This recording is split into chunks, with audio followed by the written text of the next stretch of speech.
네, 이렇게 이재명 민주당 대표가 공직선거법 위반 사건 2심에서 무죄를 선고받았습니다. 피선거권 상실형을 받았던 1심 판결이 뒤집힌 건데요. 그 이유가 뭔지 양지민 변호사와 함께 짚어보겠습니다. 어서 오십시오. 안녕하세요. 예, 1심에서 징역 1년, 집행유예 2년에서 2심에서 완전 무죄가 돼버렸습니다. 그러니까 크게 바뀐 거죠? 그렇죠. 예. 그러니까 1심에서는 두 가지 발언, 뭐 김문기 처장에 관련된 발언과 그 국토부 협박 발언 이렇게 두 개로 나눠서 김문기 처장 관련된 발언 중에 일부 유죄를 인정했고 뒷부분 그러니까 이 국토부 협박이 있었다라는 것은 전부 유죄로 인정을 했는데요. 예. 2심 재판부는 이러한 발언 모두에 대해서 무죄로 판단을 했기 때문에 굉장히 많은 부분, 사실관계를 인정하는 부분에 대해서 좀 1심 재판부와 2심 재판부가 다른 엇갈린 판단을 했다라고 봐야 되겠고요. 예. 같은 발언임에도 불구하고 그것을 1심 재판부는 뭐 사실 내지는 행위로 해석을 한 반면 2심 재판부는 의견의 영역이다, 뭐 인식의 영역이다라고 해서 서로 바라보는 시각이 완전히 달랐습니다. 예, 그럼 1심에서 이 정도의 그 선고를 받은 이후에 2심에서 이렇게 전부 무죄가 되는 경우가 종종 있는 건가요? 아니면 좀 이례적인 상황인가요? 이게 지난 최근 3년에 통계를 낸 사법 영감에 이제 들어있는 내용입니다. 네. 1심에서 집행유예형을 선고받았다가 2심에서 무죄가 되는 확률은 1.7%밖에 안 돼요. 예. 물론 공직선거법에 한한 것이 아니라 전체 형사 범죄 전체를 이제 통계를 낸 것이거든요. 네. 그러니까 무죄로 뒤집히는 확률은 정말 1%대고 이것이 뭐 형이 감경된다라든지 아니면 집행유예가 벌금으로 바뀐다라든지 예. 이 감경되는 일체 전부를 이 통계로 하더라도 11% 정도예요. 그런데 일단은 이재명 대표 경우에는 뭐 벌금형으로 이렇게 감경된 것도 아니고 완전히 무죄가 나온 예. 것이기 때문에 이 최근 3년 통계를 보더라도 한 1%대로 발생하는 일이 지금 벌어졌다라고 보시는 것이 맞겠고, 물론 말씀드린 이 통계의 경우에는 이제 뭐 형사범죄 전체이기 때문에 공직선거법으로 이것을 가지고 오면 조금 더 뒤집히는 사례가 빈번하다라고 볼 여지는 있습니다. 예, 예. 왜냐하면 허위사실 공표죄 자체가 허위냐 아니냐, 아니면 이게 인식의 영역이냐 사실의 영역이냐, 이런 좀 애매한 부분이 있을 수가 있기 때문에 이 법관의 해석이나 주관이 좀 개입될 여지가 있어 보여요. 그러다 보니까 다른 여타의 범죄들에 비해서는 공직선거법 관련된 그러한 범죄에서 뒤집어지는 좀 경우가 있다라고 보시는 것이 맞습니다. 예. 예, 아직 뭐 대장동 재판 등 다른 재판이 남아있긴 합니다만 오늘 2심 판단에 따르면 그 민주당으로서도 선거 보존 비용인 434억 원을 반환하지 않아도 되는 거죠? 그렇죠. 왜냐하면 공직선거법상의 유죄로 인정이 돼서 의원직을 상실하고 그런 경우에 이제 그 당 차원에서 선거 비용을 이제 반환을 해야 되는 것인데, 그게 지금 알려지는 바에 따르면 434억 원이라고 하죠. 근데 일단은 확정이 된 것은 아니지만 항소심 재판부에서 전부 무죄로 인정이 됐고, 이러한 판단이 그대로 대법원에도 만약에 유지가 된다면 민주당으로서는 400억 원 가량이 되는 돈을 반환할 필요는 없어지는 겁니다. 예.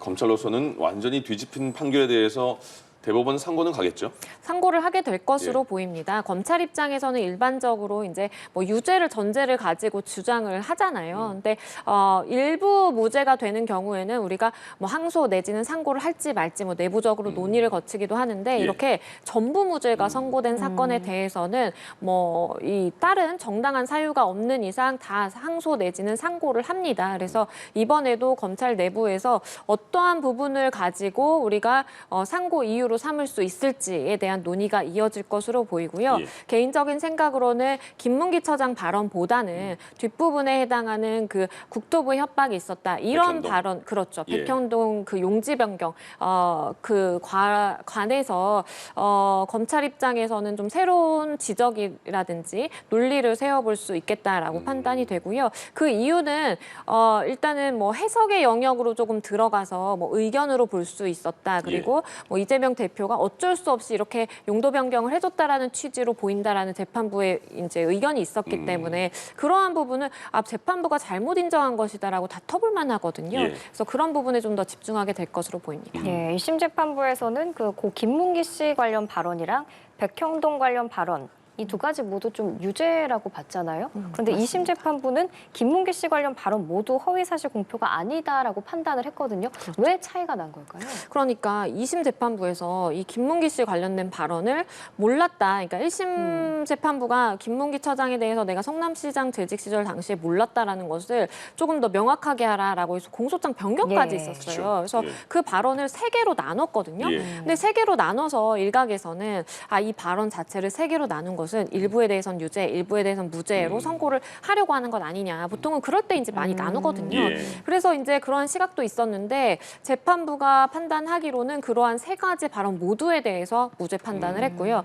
이렇게 몰랐다라는 발언을 3가지로 나눈 거와 더불어서 1심 재판부가 유죄로 인정했던 그 사진이 조작됐다라는 예. 발언이 있었는데 2심 재판부는 사진 조작됐다라는 발언에 대해서도 무죄 인정을 했습니다. 그러니까 원본 사진이 아닌 것은 맞고 원본 사진을 보면 10명이 있는데 그 제출된 사진에는 4명이 있었기 때문에 이건 조작된 사진이 맞다라고 2심 재판부는 인정을 했고요. 조작된 것을 조작됐다라고 이야기를 했기 때문에 허위사실 공표가 아니다라고 봤습니다. 그러니까 그 이번 2심 판결에서는 본인 개인의 인식의 영역에 대해서 조금 그 해석을 넓게 한 거라고 봐야 될까요? 그럼? 그렇죠. 왜냐하면 이제 사실 1심 재판부는 이게 조작됐다라고 하는 것은 뭔가 위조했다라든지 변조했다라든지 그러니까 사람을 사진이 있는데 뭐 사람 아예 지우던가 아니면 사람을 같이 갖다 붙였다든지 뭐 이런 예. 그런 게 아니라고 하더라도 이제 조작됐다라고 이제 발언을 한 그 자체가 이런 위변조를 인정이 될 수 있는 그런 측면이 있기 때문에 예. 이거는 허위사실이다라고 봤지만 2심 재판부가 판단하는 그 조작이라는 의미는 사실 되게 넓게 해석을 한 거죠. 예. 그래서 우리가 일반적으로 이렇게 사진을 확대해서 들어가는 그러한 부분도 뭐 넓게 봤을 때 조작에 해당될 수 있기 때문에 그러한 조작됐다라는 발언은 허위가 아니다라고 예. 본 겁니다. 예. 지금 1심이랑 2심에서 가장 크게 다른 점이 공소장이 변경된 점이잖아요. 그럼 이 공소장 변경이 이번 재판에 좀 중요한 변수로 작용했다 이렇게 볼 수 있는 건가요? 그런데 결과론적으로 봤을 때 공소장 변경으로 인해서 크게 막 유무죄가 또 뭐 바뀌었다라든가 그게 아니고요. 사실 공소장 변경이 만약에 안 됐다라고 하더라도 1심 재판부에서 김문기 처장 몰랐다라는 발언 무죄였고 이거 그대로 무죄로 인정을 예. 했고 조작됐다라는 발언 유죄였지만 무죄 인정을 했어요. 다만 이 몰랐다라는 발언을 3가지로 좀 나눠서 이렇게 명확하게 해달라라고 재판부가 요구를 한 이유는 물론 결과론적이기는 하지만 재판부 입장에서는 그런 얘기를 했어요. 공소 사실과 방송에서 한 발언이 뒤섞여 있다라는 뭐 순서가 맞지 않는다 뭐 이런 얘기를 했거든요. 그러니까 재판부가 보기에는 이때 방송에서 한 발언과 그리고 이 검찰 측에서 허위라고 주장하는 발언이 뒤섞여 있다 보니까 이거를 조금 명확하게 해야 될 필요성을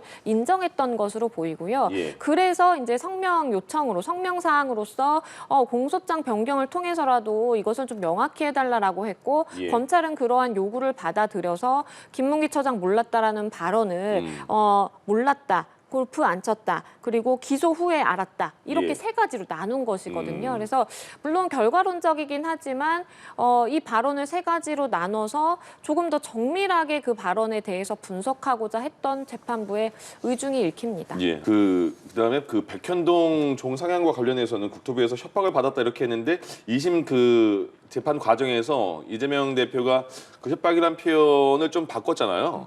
그러니까 협박이라는 것도 그 국어사전상 단어 자체로 판단은 한 게 아닌가 봐요, 이번에도. 그러니까 그 협박이라는 단어를 두고도 예. 1심 재판부와 2심 재판부가 바라보는 시각이 좀 엇갈린 부분이 1심 재판부는 우리가 뭐 이재명 대표가 물론 법조인이기도 하고 그리고 형법상의 협박죄가 있기 때문에 이러한 협박받았다라고 이제 이야기를 했고 예. 그러한 공문이라든지 당시 상황을 종합해 봤을 때 어떠한 외포심, 그러니까 협박죄에서 말하는 공포심, 외포심을 들 만한 그러한 발언이 없었기 때문에 협박받았다라는 것은 허위다라고 이야기를 한 것이거든요. 거기 관계자들도 협박받은 적 없다고 다 그랬잖아요. 공무원들도. 맞습니다. 공무원들도 이재명 대표가 신청한 증인이었지만 다 이제 법정에 출석해서 증인 신문을 받을 때 국토부의 협박은 없었다라고 이야기를 했어요. 예. 근데 2심 재판부가 이러한 협박이라는 의미를 판단함에 있어서는 조금 과장된 부분이 있다라고 인정을 했습니다. 그러니까 이재명 대표가 느끼기에 당시 상황이 국토부로 법원으로부터 3회 가량의 이러한 이제 공문을 받았고 그 공문의 내용은 뭐 그 백현동 용지 관련해서 이러한 법조항이라든지 어떤 뭐 독촉 내용이라든지 그런 것들로 해석될 수 있는 내용들이 있기 때문에 관계기관장의 입장에서는 이것을 뭐 압박 내지는 압력으로 느낄 수 있는 그런 상황이었고 이것을 발언을 하다 보니까 과장에서 뭐 협박받았다 이런 취지로 이렇게 조금 해석을 했어요. 예. 그래서 재판부가 이야기를 하기로도 선거인단의 판단을 그르칠 만한 내용은 아니었다라고 봤고요. 어쩔 수 없었다라는 취지를 협박받았다라고 이야기를 한 것으로 해석했기 때문에 예. 당시 상황이 객관적으로 봤을 때 어느 정도 부합하는 것이 있다면 조금의 과장이라든지 뭐 오류에 대해서는 법적으로 문제 삼지 않아야 된다라는 취지를 투영한 것으로 보입니다. 예. 네, 또 재판 과정에서 이 대표 측이 그 재판부에 2차례 위헌 법률 심판 제청을 신청한 바 있는데 2심 재판부는 각하 결정을 내렸네요.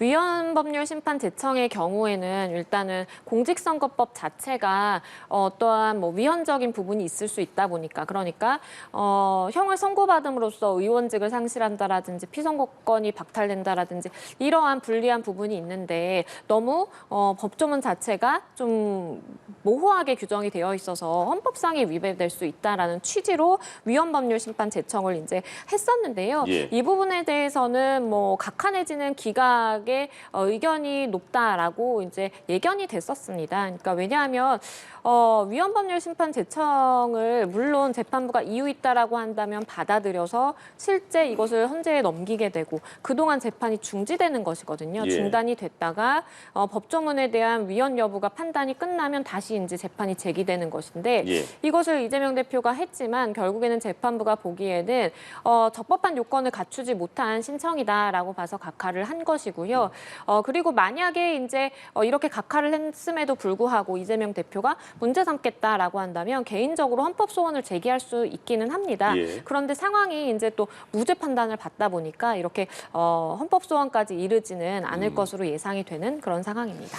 이제 검찰이 상고를 한다면 대법원까지 가는데 2심에서 유죄 상태에서 대법원 가는 것과 이재명 대표 입장에서 무죄 상태에서 대법원 가는 것과는 굉장히 차이가 있을 것 같은데요. 그렇죠. 왜냐하면 대법원은 사실관계에 대해서 판단하지 않습니다. 예. 우리가 1심과 2심을 사실심이라고 하고 3심인 대법원에서 심리하는 것을 법률심이라고 부르는 것도 네. 법률을 적용함에 있어서 뭔가 잘못한 것이 있는지 이런 부분들을 살피는 것이거든요. 예. 그렇기 때문에 일반적으로 뭐 증인신문을 한다라든지 뭐 증거조사를 광범위하게 진행한다라든지 그렇지 않습니다. 예. 그래서 이재명 대표 입장에서는 이것을 무죄 판단을 받고 올라가느냐 아니면 무죄 판단을 받고 올라가느냐가 굉장히 중요했는데 예. 2심에서 뭐 일부 무죄도 아니고 전부 무죄로 인정이 되다 보니까 아무래도 검찰 입장에서는 더 부담이 되는 상황이 됐다라고 볼 수밖에 없고 예. 이재명 대표 입장에서는 정말 한시름 덜고 갈 수 있는 그런 좀 상황이 펼쳐졌다라고 봐야 됩니다. 예, 알겠습니다. 이재명 대표가 공직선거법 위반 사건 2심에서 무죄를 선고받았습니다. 관련해서 양지민 변호사와 내용 짚어봤습니다. 잘 들었습니다. 고맙습니다. 감사합니다.